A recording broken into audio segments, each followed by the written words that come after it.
महाराज की जय, शंकर भगवान की जय, बोल सियापति रामचंद्र महाराज की जय, पवन सुत हनुमान की जय, बोल राधा कृष्ण भगवान की जय, बोल सीता माता की जय, बोल गंगा जमुना सरस्वती माता की जय, सच्चिया जोता वाली माता जी ਤੁਹਾਡੀ सदा ही जय। गुरु रूप साथ संगत जी, हम सभी गुरु महाराज जी की कृपा से, उनके आशीर्वाद से भाग्यशाली हैं कि एक श्रीमद् भगवद गीता जी का नियम जो 18 अध्याय का था वो पूर्ण होने जा रहा है। बाकी जो 12-13 दिन बाकी हैं, जो कीर्तन सत्संग भरपूर होगा, उसमें जितना आनंद लेना है, क्योंकि प्रेम की पहली सीढ़ी कीर्तन सत्संग भजन, नाम शब्द तो एकांत चाहता है, या अकेले में जपा जा सकता है। जब ईश्वर से प्रेम की भावना को जगाना है तो नृत्य करके, गा के, भजन गा के, उसके बारे में फिर अब पैदा करके, तब प्रेम की अग्नि प्रज्वलित होगी।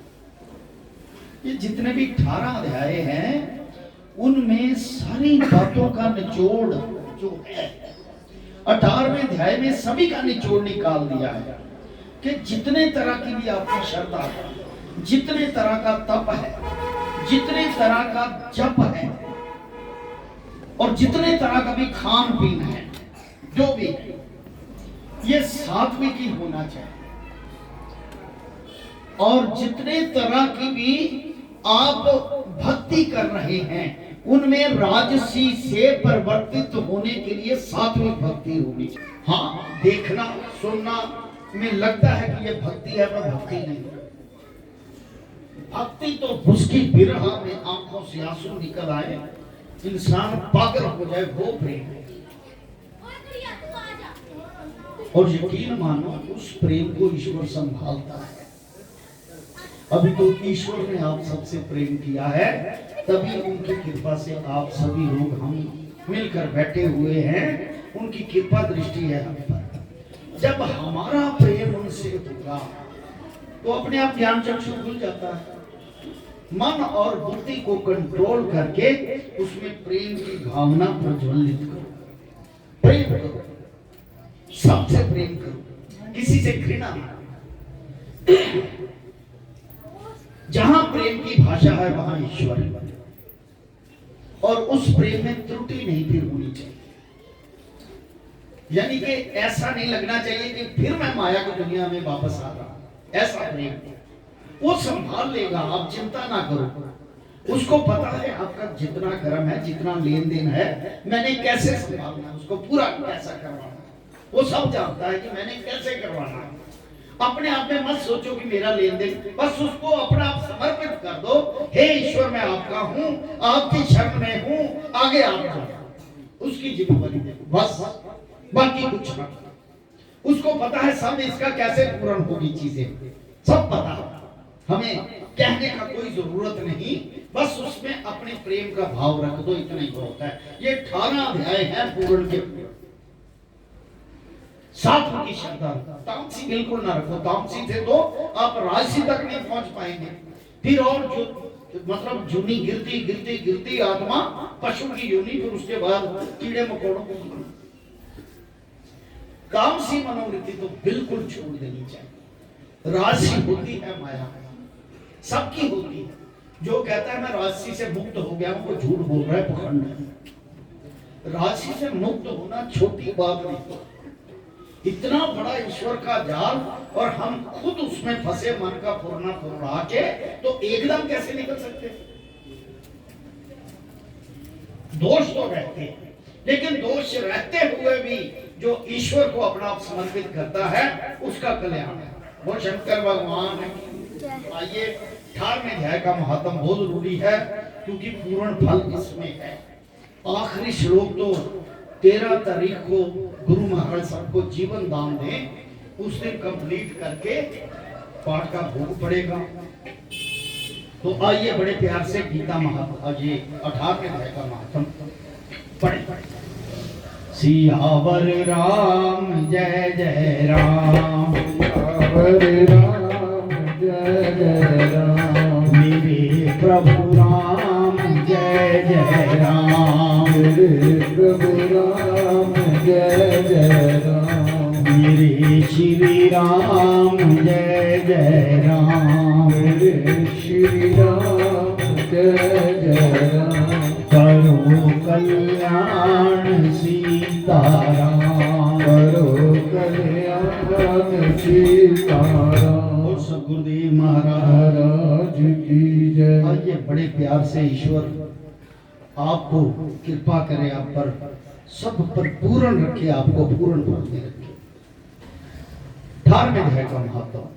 नारायण वाच लक्ष्मी। अब 18वें अध्याय का महत्व। जैसे सब नदियों में गंगा जी श्रेष्ठ है, देवताओं में हरि, सब तीर्थों में पुष्कर राज और सब पर्वतों में कैलाश पर्वत, सब ऋषियों में नारद, सब गौओं में कपिला गौ, कामधेनु गौ, तैसे सब अध्यायों में गीता का 18वां अध्याय सर्वश्रेष्ठ है।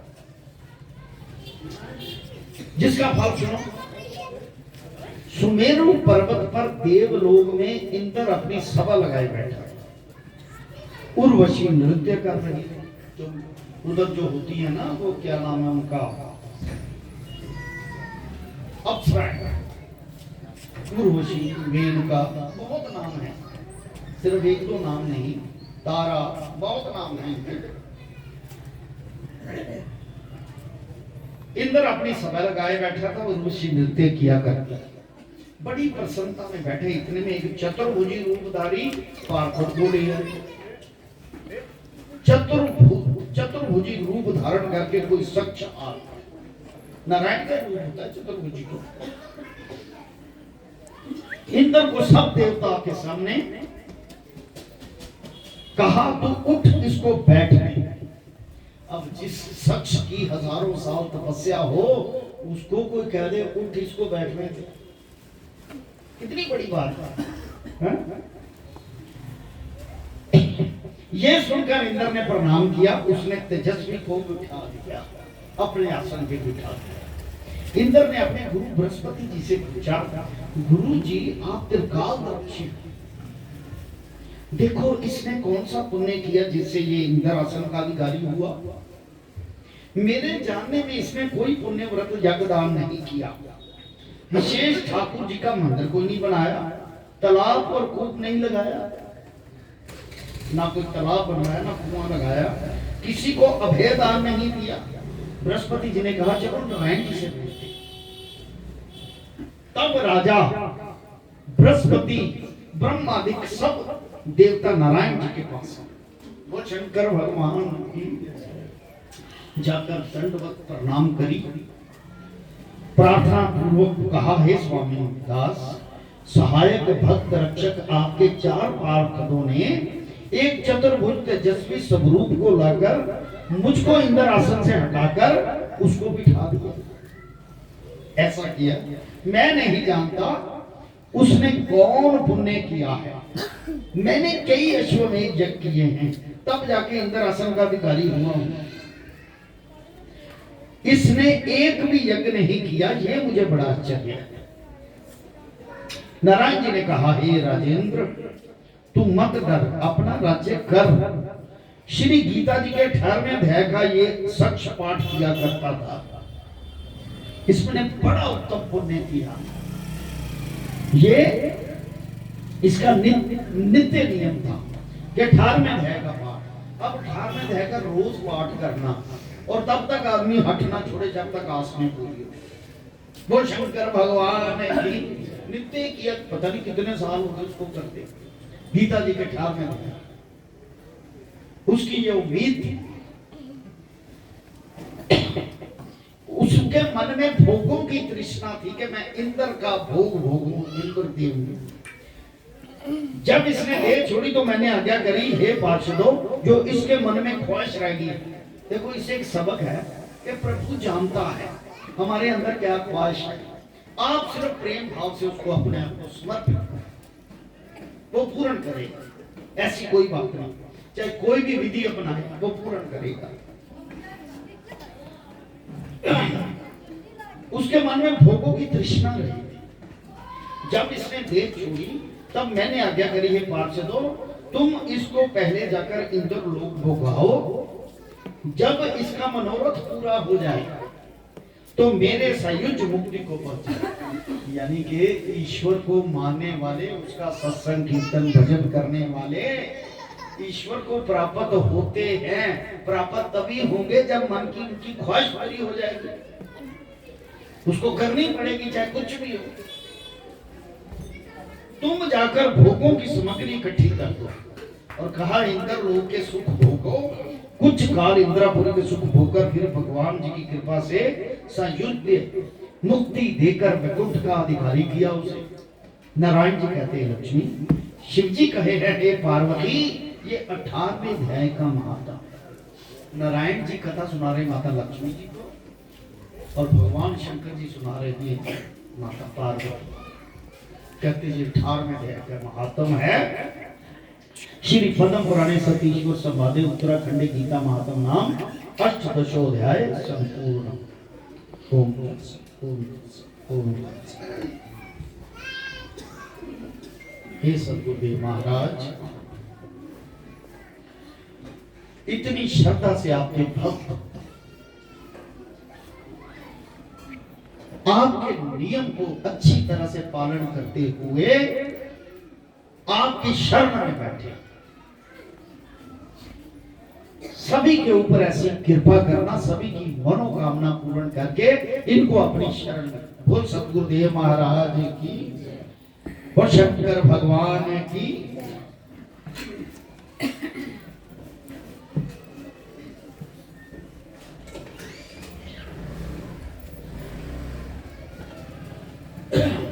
ओम नमो शिवाय, हरि ओम नमो शिवाय, हरि ओम नमो शिवाय, ओम नमो शिवाय, हरि ओम नमो शिवाय, ओम नमो शिवाय, हरि ओम नमो शिवाय, ओम नमो शिवाय, ओम नमो शिवाय, ओम नमो शिवाय, ओम नमो शिवाय, ओम नमो शिवाय, ओम नमो शिवाय, ओम नमो शिवाय, ओम नमो शिवाय, ओम नमो शिवाय, ओम नमो शिवाय, ओम हरि कृष्णाय नमो, ओम हरि कृष्णाय नमो, ओम हरि कृष्णाय नमो, ओम हरि कृष्णाय नमो, ओम हरि कृष्णाय नमो, ओम हरि कृष्णाय नमो, ओम नमो भगवते वासुदेवाय, ओम नमो भगवते वासुदेवाय, ओम नमो भगवते वासुदेवाय, ओम नमो भगवते वासुदेवाय। सद्गुरुदेव महाराज की अच्छी बात बता। 18 दिनों से सोच रहा था कि ईश्वर ने क्या मेरे से कुछ नहीं सुनने अपने नाम के शब्द। आज उन्होंने मेरी आस पूरी कर दी। 17-18 दिन मुझे ऐसा महसूस हो रहा था कि मैं पता नहीं उदास, चेहरा उदास था। सच्चाई बता रहा हूं, ये नहीं पता नहीं। मैं ये नहीं कहता हक से कि मैं ईश्वर के प्रति समर्पित था, क्योंकि मैं जानता हूं उसने जरूर मुझे प्यार किया है, लेकिन इस बार मेरे मन में भावना जागी है कि मैं उसको प्यार करता हूं। पहले उसने मुझे किया। सही बात बताऊं, क्योंकि मेरे अंदर कुछ है नहीं, मैं तो कुछ जानता भी नहीं। एक अनजान आदमी को सिर्फ उसकी मैं शरण ही आया। एक अनजान आदमी उसकी शरण आया और उसने मुझे स्वीकार किया। अब मेरा भी मन, इतना मन में इच्छा जागी है कि मैं उसको दिल से प्रेम करूं। शायद पहले मैं कोई मजबूरी में करता हूं, सच्चाई बता रहा हूं। उसके आगे सब कुछ समर्पित कर दो। बस ये प्रेम भाव रखो, ईश्वर आपकी मनोकामना सब पूरी करेगा। ईश्वर आपको सब कुछ देगा, बाद में अपने ही स्थान में ले जाए। एक दिन प्रश्न ही हो रहा था कि ये आखिरी जन्म है या एक और जन्म है। स्पष्ट बात है, जब गुरु महाराज जी ने अपने मुखार बिंद से एक बात कह दी, मैंने कहा जी आपके पास कोई आता ही नहीं। आखिरी दिनों की बात है, 4-5 दिन रहते थे, 5-7 दिन, उनको सूक्ष्म हुई थी। ये क्या बात है? कहते ना मैं रहूंगा, ना मैंने किसी को छोड़ के जाना, ना मैंने रहने नहीं किसी। वो सद्गुरुदेव महाराज की इस भाव से ये प्रकट होता है कि ये जितने भी लोग उसके प्रेम के रंग में रंगे हुए हैं, उनका आखिरी। बोल शंकर भगवान की।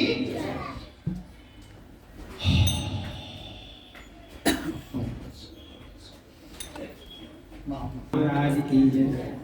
आज 18 दिन हो गए आप लोगों से मैंने कोई सवाल नहीं पूछा, कुछ कहा नहीं, लेकिन आज आप सबको एक तो श्री गीता माता के 18वें अध्याय की पूर्णता पर, संपूर्णता पर बहुत बहुत बधाई। आप लोग के लिए यह साल बड़ा अमूल्य है, क्योंकि अब इस साल में गीता का पाठ तो 2025 में ही होएगा, 24 में नहीं होएगा। इसलिए आप सबको बहुत बहुत बधाई इस गीता माता के पाठ से। दूसरे मैं ये पूछना चाहता हूँ कि 18 अध्याय आज संपूर्ण हो गया, आप लोगों ने क्या सीखा उससे? कभी किसी ने पूछा ही नहीं कि आप लोग आते हो, सवेरे शाम बैठते हो, चले जाते हो, क्या कुछ सीखते भी हो? आप लोग हाथ उठाकर बताइए कि पहले 18वां अध्याय भगवान के किस अंग से संबंधित है? ये कोई सवाल का जवाब है। ये 18वां अध्याय भगवान का कौन सा अंग है? आप लोग इतना दिन से पाठ सुनते हो, तो एक बात बताओ मुझे कि यह 18वां अध्याय क्यों बहुत महत्वपूर्ण है? ये हमें कोई भक्त बताए कि इसलिए, तब हम जाने कि आप लोगों के सुनने का कुछ असर है। रोला नहीं पाना, सुनो हूँ पता लगेगा, क्योंकि ध्यान ही है। दसो हम आते हैं, बड़ा बड़ा हम चढ़ा बढ़ा के कहते हैं श्रद्धावान, भाग्यवान, ये है वो। क्या आपके अंदर भी कुछ जागा, कुछ भाव जागा? मैं ये जानना चाहता हूँ। मैंने तो बड़ाई के लिए आप लोगों को कह दिया आप बड़े भाग्यवान हो, बड़े ज्ञानवान हो, लेकिन क्या वाकई में कोई ज्ञान जागृति भी हुआ?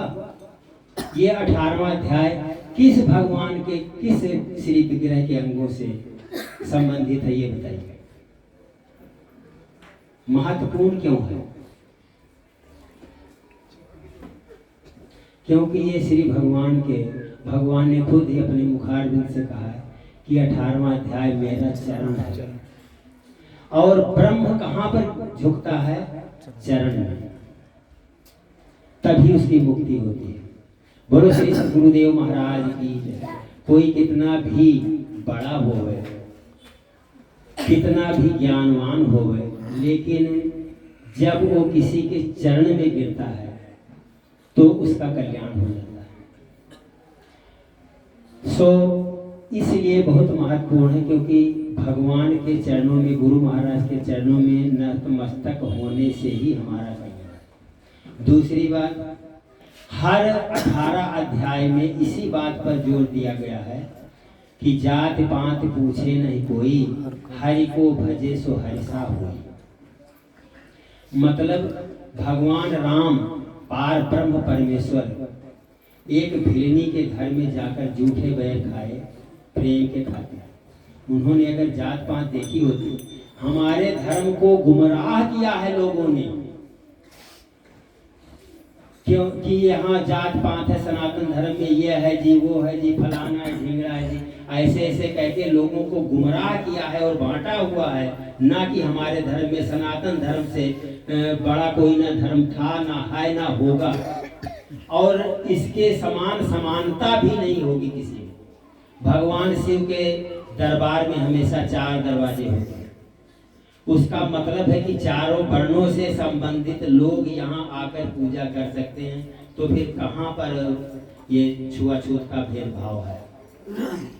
दूसरी बात, एक ही बात पर भगवान ने बार बार जोर दिया है कि मन का निश्चल चेतन मेरे में रखो। और यह एक छोटी सी बात बहुत गहरी है, क्योंकि अर्जुन ने खुद कहा है कि भगवान ये मन तो बड़ा चंचल है, इसको संभाल पाना बड़ा कठिन है। तब भगवान ने कहा कि ये कठिन है जरूर, लेकिन धीरे धीरे धीरे धीरे अंकुश लगाने पर ही यह काबू में आ सकता है, तभी निश्चल हो सकता है। निश्चल का मतलब होता है अचल भक्ति, अटल भक्ति। कहते हैं कि रसरी आवत जात थे सिर पर परत निशान।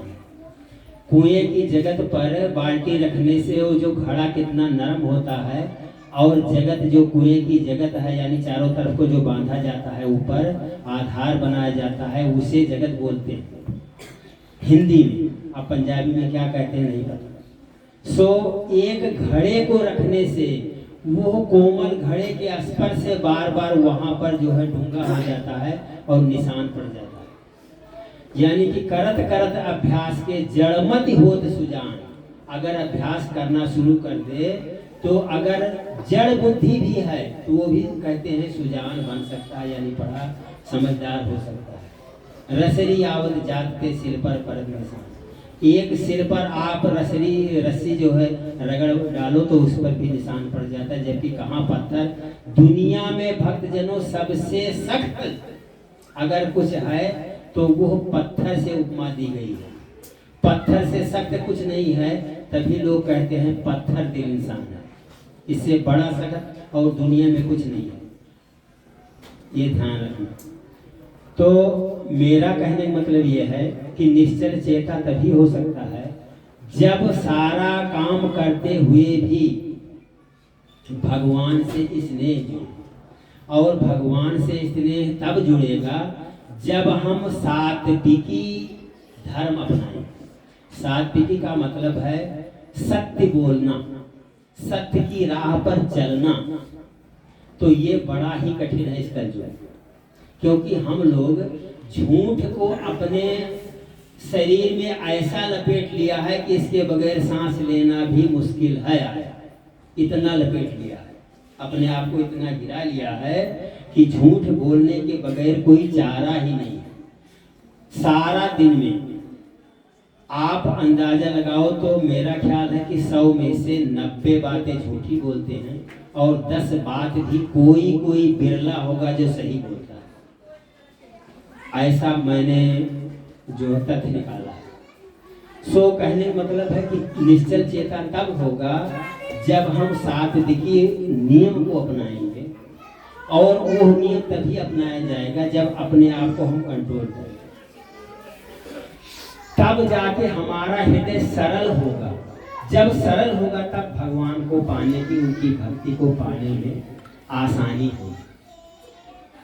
भक्ति पाना बहुत कठिन है, लेकिन जिस तरह से कहा है कि चाहे कितना भी पत्थर होवे लेकिन एक रस्सी के रगड़ से भी उसमें निशान बन जाते हैं, उसी तरह हम जैसे अधम जीवों के लिए भी ये जो सत्संग है, भजन है।